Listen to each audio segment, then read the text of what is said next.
Hello friends, இன்றைக்கி பார்த்தீங்கன்னா ஆகா கல்யாணத்தில் காயத்ரியோட குற்றச்சாட்டு என்னன்னு கேட்டிங்கன்னா, திட்டம் போட்டு குடும்பமே எல்லோரும் தெரிஞ்சுட்டு இந்த கல்யாணத்தை எப்படியாச்சும் நிப்பாட்டிட்டு பிரபாவை கல்யாணம் பண்ணி வைக்கணும் அப்படின்ற ஒரு ஐடியாவில் வந்திருக்கீங்க அப்படின்ட்டு அவங்க சொல்கிறாங்க.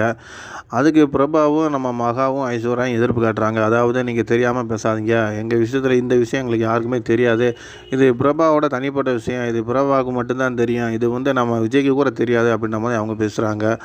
அப்படி பேசியிருக்கும் போதே நம்ம விஜய் ஊடல என்ன சொல்கிறாருன்னா, ஆமாம் அவங்க சொல்கிறது உண்மை தான். ஏன்னு கேட்டிங்கன்னா, இந்த பிரச்சனை எனக்கும் பிரபாவுக்கும் உள்ள பிரச்சனை, எங்களுடைய நட்பு எங்களுக்கு தான் தெரியும், இதை நீங்கள் யாரும் பெருசு பண்ணிக்கிற வேணாம் அப்படின்ற மாதிரியே நம்ம விஜய் பேசுகிறாரு.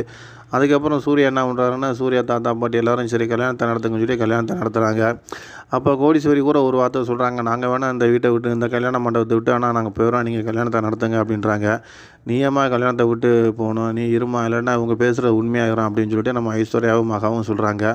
கல்யாணம் ஒருபடியாக நல்ல விதமாக நடத்தி முடிச்சிடறாங்க. அதுக்கப்புறம் அவங்க வீட்டுக்கு கிளம்பி போயிடுறாங்க. இவங்க வீட்டுக்கு வரும்போது நம்ம ஆராத்தி மகாவும் ஐஸ்வர்யாவும் எடுக்கட்டும் அப்படின்ட்டு நம்ம தாத்தா பாட்டி சொல்லும்போது அதுக்கே அப்செஷன் காட்டுறாங்க நம்ம அனாமிகா. இவங்க நல்ல எண்ணத்திலே இல்லை, இவங்க எடுத்தாங்கன்னா என்னோடய வாழ்க்கை எப்படி இருக்குன்னு நான் மொதல் இந்த வீட்டுக்கு வாரி அப்படின்ற மாதிரி அவங்க சொல்லும்போது அவங்க என்ன சொல்கிறாங்கன்னா, நீ என்ன ஜெராக்ஸ் போட்டால் பார்த்தா எங்கள் மனசில் என்ன இருக்குது அப்படிங்கிற மாதிரிலாம் அவங்களும் பேசுகிறாங்க ஐஸ்வர்யா.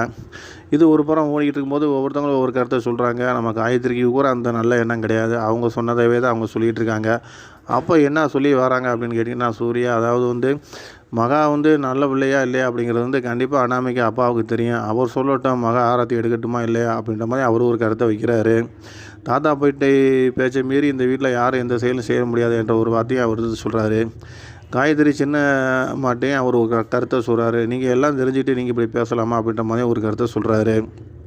அப்போ அனாமிகா அப்பா என்ன சொல்கிறாருன்னா, கண்டிப்பாக மகாவும் ஐஸ்வர்யாவும் அந்த ஆராத்தி எடுக்கணும், ஒருவேளை அவங்க ஆராத்தி எடுக்கலை அப்படின்னா அந்த இடத்துல நான் இருக்க மாட்டேன், நான் வெளியேறிடுவேன் அப்படின்னு அவங்க சொல்கிறாங்க. ஏன் இப்படி சொன்னார் அப்படின்ற காரணத்தை கேட்டு எல்லோரும் திகைச்சு நிற்கிறாங்க. நம்ம அடுத்த எபிசோடில் பார்க்கலாம்.